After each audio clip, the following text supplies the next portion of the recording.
తార్కిక ఆలోచనలను పెంపొందించుకోవాలని డాక్టర్ రవికిరణ్ యాదవ్ అన్నారు. ఆదిలాబాద్ పట్టణంలోని ఓ ప్రైవేట్ స్కూల్లో జన విజ్ఞాన వేదిక ఆధ్వర్యంలో నిర్వహిస్తున్న సమ్మర్ సైన్స్ క్యాంప్ ఇవాళ ముగిసింది. విద్యార్థులు ఈ వేసవిలో నేర్చుకున్న ప్రతి అంశాన్ని తమ సబ్జెక్టులో లాజికల్ గా ఆలోచించి నిర్ణయాలు తీసుకున్నట్లయితే ఉన్నత స్థాయికి ఎదుగుతారని రవికిరణ్ యాదవ్ అన్నారు.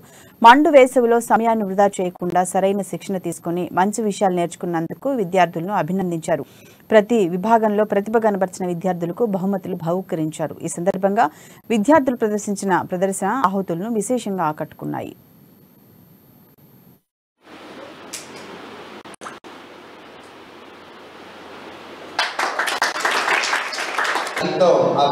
డ్రాయింగ్ చేసి చూపిస్తాడు.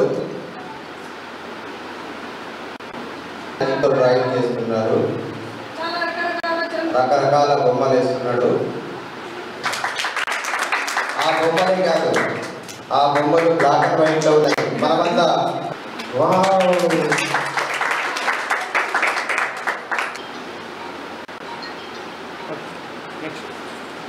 జన విజ్ఞాన వేదిక. విజ్ఞానం అనేది, సైన్స్ అనేది ఎవరి కోసం ఉంది?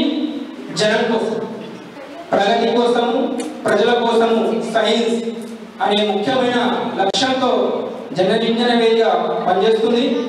అందులో భాగంగా సమాజంలో అనుభవిస్తున్న ఆల్రెడీ ఉన్న అనేక అంధవిశ్వాసాలు, సైంటిఫిక్ ఆలోచన విధానాన్ని తగ్గించడం కొరకు ప్రజల్లో శాస్త్రీయ మీకు అందరూ తెలుసు, పిల్లలు రాజ్యాంగంలో ప్రాథమిక విధులు తెలుసా మీకు? ప్రాథమిక హక్కుల విధులు